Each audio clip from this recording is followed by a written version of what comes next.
came from nothing. Abandoned by his parents, surrounded by violence, and shaped by the streets of Baltimore, Gervonta "Tank" Davis had every reason to fail. But instead, he carved out an empire of power, fame, money, and controversy. From custom-built supercars to a mansion with hidden cameras, his lifestyle in 2025 is as jaw-dropping as it is mysterious. But not everything about Tank's story is coated in gold. Later in this video, we'll break down what's really happening behind the scenes and why some believe Davis is walking a dangerous line between glory and collapse. Don't blink, because the secrets of his rise, wealth, and real personal life are deeper than anyone ever told you. Gervonta Davis wasn't born into privilege. He was born into chaos. His earliest memories weren't of toys or bedtime stories, but of sirens in the night, broken windows, and parents who disappeared when he needed them most. His neighborhood, Sandtown, Winchester in Baltimore, wasn't just poor. It was infamous. High crime, crumbling buildings, and a brutal code of survival shaped every move he made. Before he even knew what boxing gloves were, Gervonta was dodging fists and fleeing the sound of gunshots. He had no stability, no roadmap, just hunger, literal and metaphorical. His mother struggled with addiction. His father was in and out of the picture. By the time Davis was a toddler, he and his brother were left behind, passed from household to household, barely clinging to structure. But at just 5 years old, Gervonta's life would change. He wandered into a tiny boxing gym on West Baltimore Street and met a man who would become his savior, Calvin Ford, the same Ford who would later inspire a character on The Wire, Baltimore's most iconic crime series. Ford didn't just see a kid who could fight. He saw a kid who needed saving. Boxing wasn't just an outlet, it was therapy. It gave Davis something his home never could: discipline, consistency, and a sense of worth. Ford became more than a trainer. He became the father figure Tank never had. Every morning, while other kids were just waking up, Gervonta was sprinting through alleys, shadowboxing in front of broken mirrors, and learning how to hit back, not just at opponents, but at life itself. By age 10, he was winning local tournaments. By 12, he was feared across Baltimore. But no matter how many trophies he earned, he still returned to a house where the lights didn't always stay on, where his dreams were bigger than the room he slept in. Later in this video, we'll look at how this same young man, once sleeping on floors, ended up building a multi-million-dollar estate with bulletproof garages and a custom fleet of supercars. But before the wealth, before the fame, there was something more important: the obsession to get out. And that obsession would turn into one of the most vicious amateur careers ever recorded.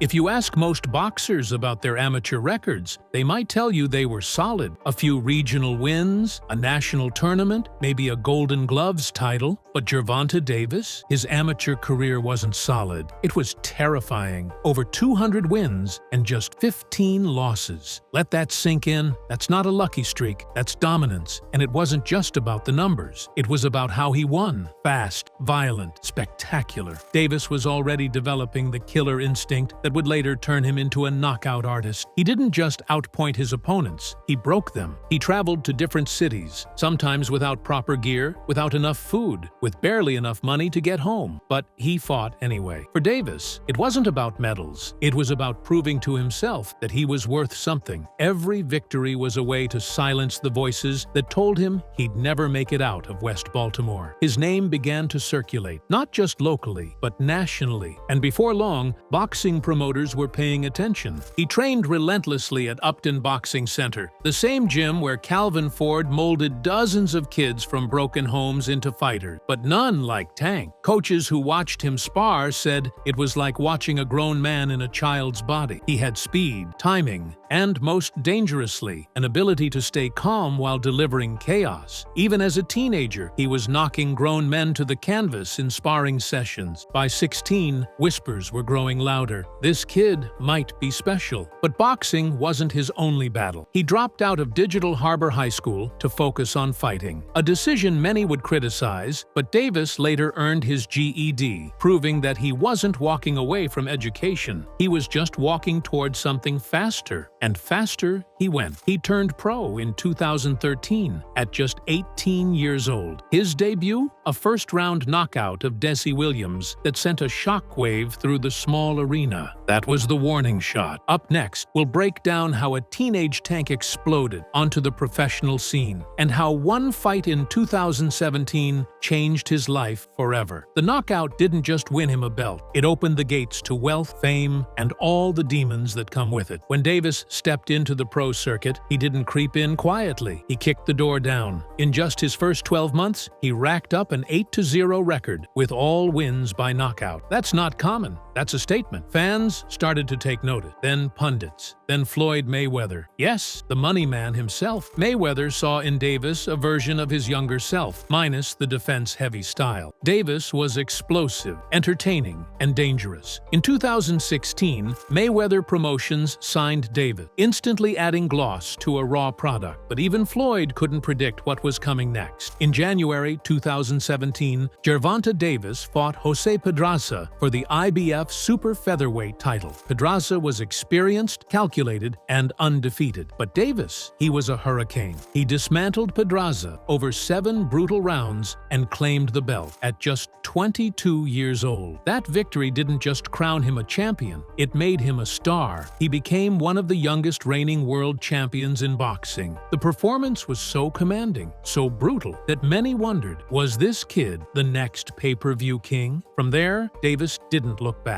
He fought across 3 weight divisions: super featherweight, lightweight, and super lightweight. And he didn't just win, he finished. Knockouts became his signature. His 2020 fight against Leo Santa Cruz ended with a ferocious uppercut that was so clean, it won Knockout of the Year. Santa Cruz crumbled, the crowd roared, and Davis, now nicknamed Tank, cemented his place as the sport's most exciting finisher. Other victims included Yuriorkis Gamboa, Mario Barrios, Ricardo Nunez, and Isaac Cruz. Every fight carried risk. Davis often faced bigger, taller fighters, but the outcome? Always the same: pressure, punishment, and a knockout. Fans came for the violence, but behind the scenes, Tank's fame came with complication: legal issues, lifestyle choices, and internal battles that money couldn't fix. Later in this video, we'll step inside the very mansion where Davis celebrated his victories, and reveal what really happened when the security failed and his private world was violated. But first, we'll dive into the side of fame most fans ignore: the criminal cases, the house arrests, and how one bad decision almost derailed his legacy forever. For all the knockout power Gervonta Davis possessed inside the ring, the real blows that threatened his career came from outside. Fame is heavy, and for Davis, it brought with it a level of scrutiny few young athletes are prepared for. From 2017 onward, Davis's legal troubles became as frequent as his fights. There were public altercations, social media outbursts, and incidents that painted a picture of a man whose demons were growing as fast as his celebrity. The most serious came in 2020, when Davis was arrested and charged with domestic battery after a video surfaced showing him grabbing the mother of his child courtside at a charity basketball game. The footage went viral. Davis would later turn himself in, sparking a national conversation about athletes, accountability, and anger management. He maintained that the situation was misrepresented, but the stain on his public image had already set in. In 2021, the spotlight grew darker. Davis was involved in a hit-and-run incident in Baltimore, where his Lamborghini SUV slammed into another car at 1 a.m. and fled the scene, leaving behind 4 injured people, including a pregnant woman. Witnesses claimed Davis ran from the wreck in silence, disappearing into the night. For months, the court proceedings dragged on. In 2023, he was sentenced to 90 days of house arrest, but violated it within weeks. The judge responded with a swift ruling: 44 days in jail. This moment was sobering. Davis, once untouchable, was now in an orange jumpsuit. But here's where the twist came in. He didn't fold. He emerged calmer, more composed, and with something to prove. Later in this video, we'll show know how that experience transformed his mansion into a fortress, complete with surveillance systems, armed security, and a private panic room. Because Davis knew one thing: if fame can't protect you, preparation must. The legal battles haven't erased his talent, but they've forced Davis to confront a new kind of opponent, himself. And while he continues to train, fans wonder, can he control the chaos long enough to reach his full legacy? After every title fight, Davis returned not to a hotel or modest home, but to one of the most luxurious estates in Parkland, Florida. Nestled in the elite golf and country club community, his $3.4 million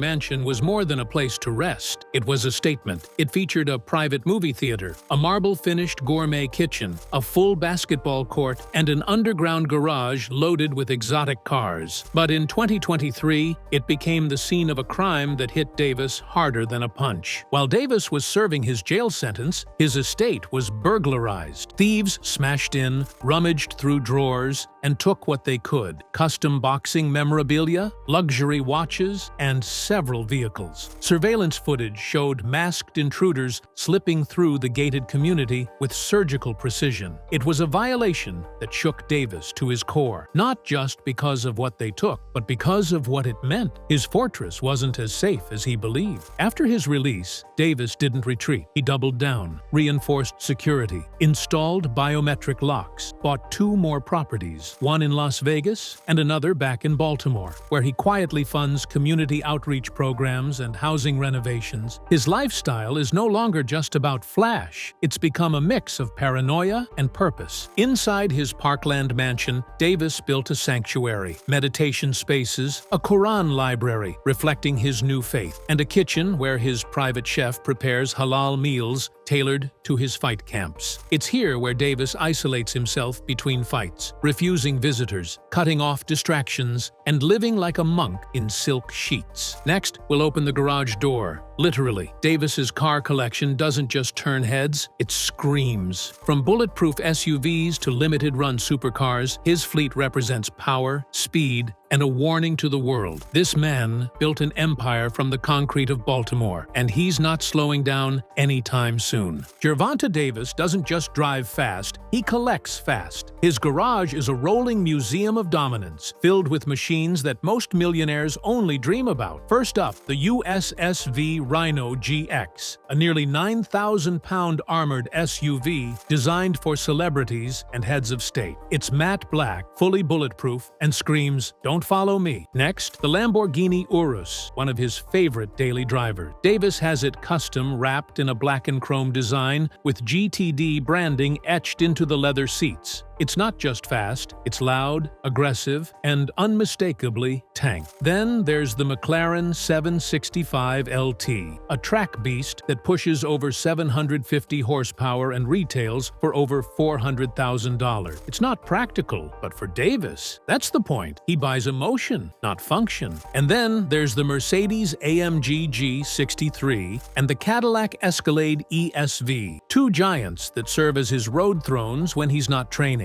Each vehicle is decked with Apple TV integration, night vision assist, and custom-tuned speakers so loud they rattle windows from blocks away. Some of these rides were stolen during the 2023 burglary, but Davis replaced them fast, and with even more upgrades. The new cars, fitted with GPS tracking, secret compartments, and high-level encryption for access. It's not paranoia, it's power management. Because in Davis's world, the car isn't just for driving, it's armor, status, and theater. His collection is fluid. He often trades cars like chess pieces. If one makes headlines, it's gone the next month. In 2025, he's reportedly adding a Bugatti Chiron Per Sport and a Rolls-Royce Cullinan Black badge to the fleet, signaling a shift toward elegance over brute force. But the real surprise isn't what's in his garage, it's what he might be building behind it. According to insiders, Davis is considering launching GTD Motors, a luxury customization brand inspired by his own taste. If true, it could be the move that cements him not just as a fighter, but a luxury lifestyle mogul. Next, we'll break down exactly how much this all costs, his fight purses, endorsement deals, and where his net worth really stands in 2025. By 2025, Gervonta Davis has become one of boxing's most profitable stars. But here's the twist. Despite his explosive power and PPV dominance, his net worth hasn't climbed as high as fans might expect. As of mid-2025, Davis is estimated to be worth $10 to $15 million, a surprising figure for someone headlining some of the sport's biggest events. So, where's the rest of the money? It's a question fans whisper online, and one Davis seems keenly aware of. The truth is layered in fight purses, promotional splits, legal fees, and lifestyle expenses that burn through millions like a lit fuse. His biggest single-night payday came in 2023, when he reportedly earned $5 million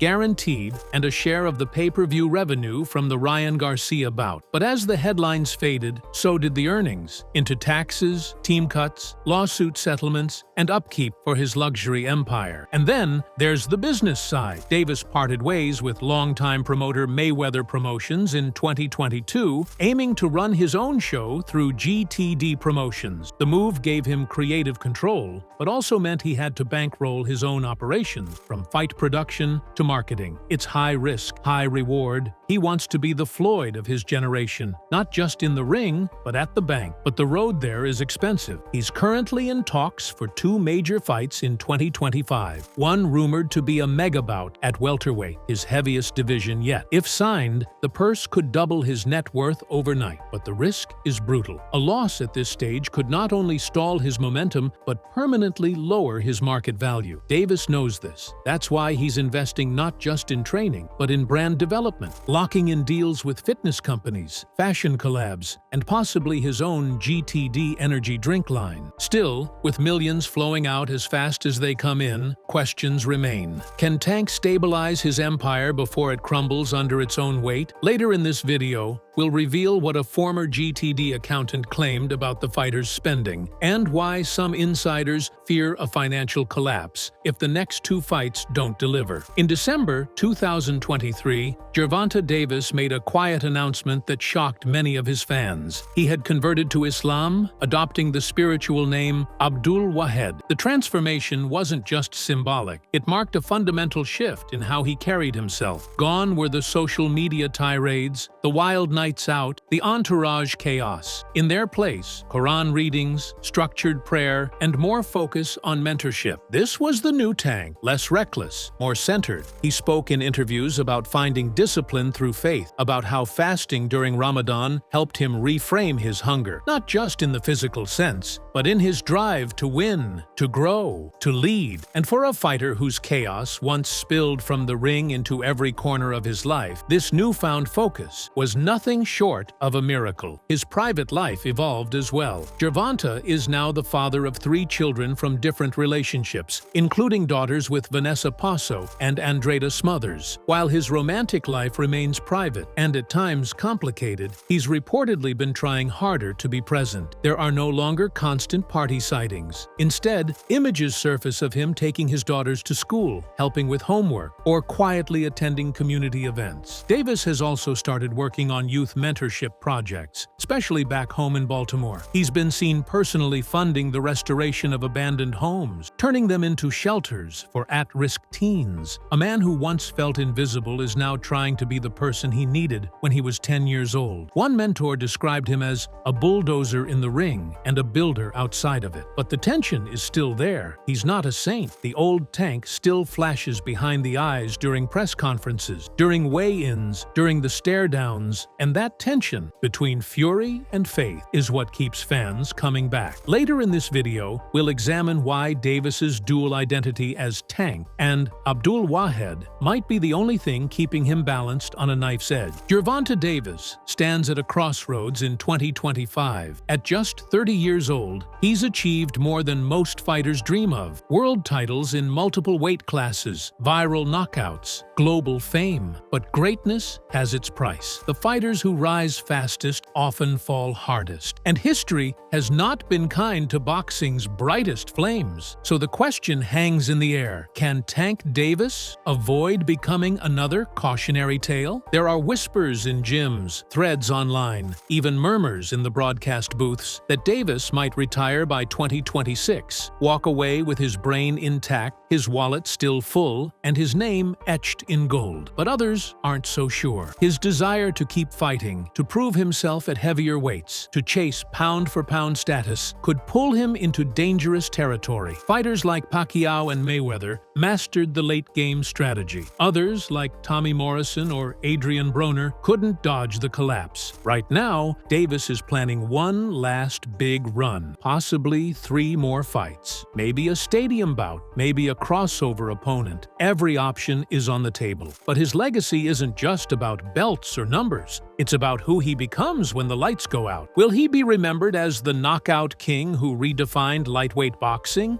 Or the star who burned out before his time? Behind the flash, the private jets, the luxury garages, and the social media clout, Gervonta Davis is still that kid from Sandtown, Winchester, fighting for a way out, fighting for a name that means something, fighting to stay alive in a world where fame kills faster than fists. And maybe that's what makes his story so gripping. Because in the end, this isn't just about boxing. It's about a young man trying to outrun his past, define his future, and figure out before the final bell who he really is.